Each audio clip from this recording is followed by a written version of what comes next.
San Francisco is one of the most transportation-rich cities in the country, but we've got some immense issues and challenges. We've got the great lane use, we've got the great street design, and people are coming and using transit, but it's overwhelmed. At the same time, the people that are driving are finding it really hard to get around the city. Too many people are getting hit by cars and they're getting killed. We also have a population of our city that can't afford to get around, or they physically are not able to get around. Everybody can benefit from increased mobility, reduced travel times, and reduced costs. That time in travel is time that people aren't spending with their families or they're not spending at their jobs. In 2000, I had a stroke. This is what put me in the wheelchair. This is my car. This is my baby. I'm not a sit-at-home type person. I'm out most of the time, constantly doing something. No one solution is going to help make our city smarter. We can't focus on one corridor or one street. Our Smart City Challenge proposal is really one that we think is holistic. We're focusing on smaller pilots across the region, the city, and particular neighborhoods. From an integrated mobility app that can allow you to route, book, and pay, to collision avoidance technology on our largest vehicles, free Wi-Fi in the neighborhoods, improving bike sharing, car sharing, and electric vehicle charging access in the neighborhoods. Having a street with 5 lanes of traffic is actually not helpful to anybody. We're trying to rebalance our streets for people who are walking, cycling, taking transit, and sharing. So if we can figure out a way to get people around in higher occupant vehicles, you can fill gaps in the transportation network. You can provide services where we're not currently providing services. And we reduce the need for parking, which means we can start converting some of our parking structures into affordable housing.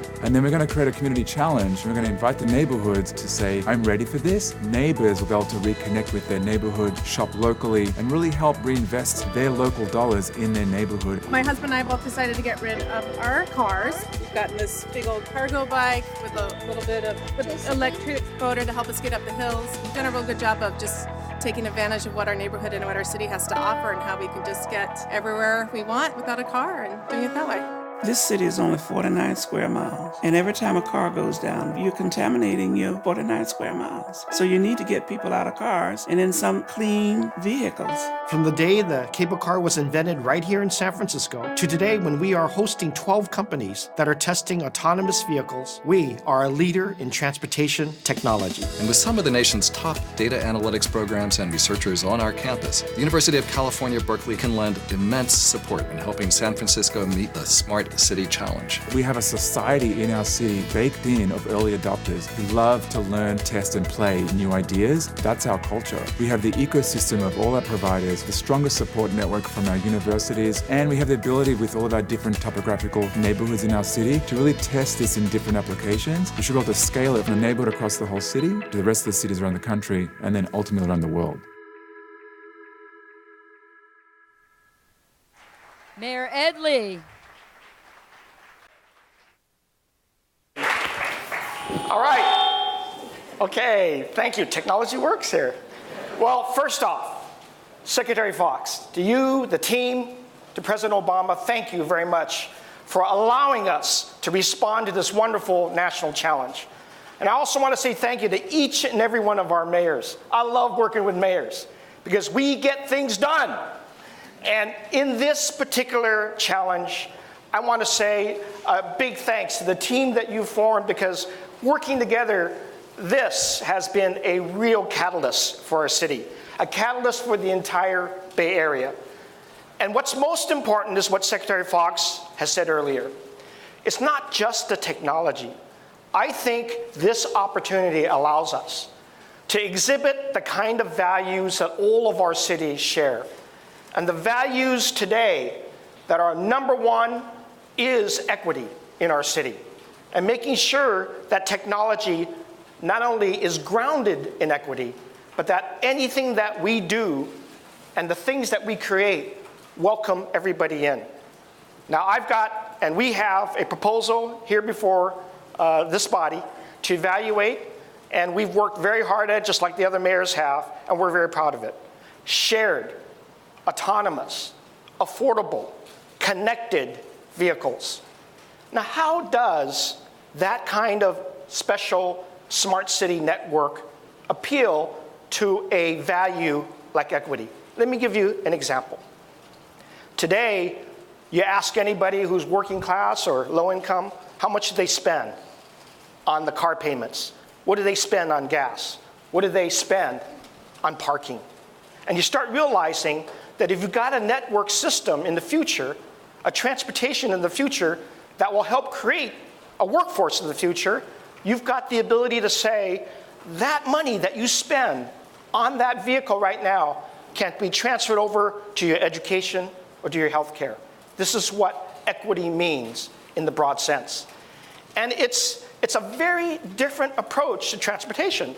And I think transportation in the future is no longer from getting from point A to point B. It really is how people connect to the city that they love in a very broad sense. This is what our proposal will do. And we'll have goals. And in 3 years, Secretary, our proposal will translate into a minimum 10% reduction in traffic fatalities. Safety, big, huge value. 10% reduction in the amount of cars where a single driver is seen. 10% in emissions reduction. 10% in freight collision reduction. All of these focuses we have, and we are wanting to deliver on that. And when we approach this, not only have we approached it with the kinds of ideas and technology we have in mind, but we have a community engagement process using University of California at Berkeley and all the associate divisions of it to allow us to help engage our communities in a culturally competent way, to make sure that their problems are the ones that we're solving, and to make sure that we can get to a solution with them as opposed to imposing a transportation network on them. This is our process. We also have a collaboration of companies, and here's what your $50 million catalyst has done for us. We have translated that today, and it's still growing, into a $200 million investment. We have over 70 companies that have already pre-pledged to work with us. Should we be the winner of this? And they'll probably work with us if we aren't, but they want to have the improvato of being a national model for everyone, just like what we're using with Berkeley to document and to transcribe and to make sure that we have a playbook for any city across the country that wants to be a smart city. This is what we're doing with Berkeley as a partnership. But with the 70 other companies, and they include companies like Google and Uber and Lyft and Zoosk, companies like Ford Motor Company, who's offering us an opportunity to have late night shuttles that are connected up, because 40% of the people that work in San Francisco come from some other place. No different than a lot of our major cities. They come from every other place. So we understand that transportation is a regional challenge. And that's why we have partnerships that will also bring equity to millions of other workers, not just in San Francisco, but the entire Bay Area. This is what this catalyst has done for us. And we've leveraged the $50 million to an additional $150 million. We know that there'll be even more as an announcement is made that there'll be even more investments of not only technology companies, but nonprofits and all the other parts of our society that want to be engaged in a transportation network system that is going to be affordable and accessible. Today, we have free Muni for youth already. Our young people ride Muni for free.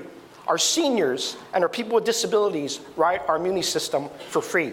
We want to extend that important value using this technology and imagine that we can get to even more communities that are find it very difficult or unaffordable to even use our current public transportation system. This is our future. This is why, and I think this is the best example of why transportation of the future can actually be an equity builder, an equity creator. We think now, with this particular goal in mind, with this program we have, is that transportation will be less of a barrier and more of a creator of equity in our city. This is how we're approaching it.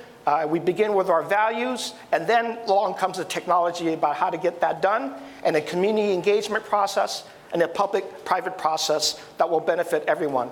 We look forward to this, and again, I am thankful, not only, Secretary, to you, the team that has made this possible, but also President Obama, who's called out with this office the challenge to all of us to do even better and greater things in the country.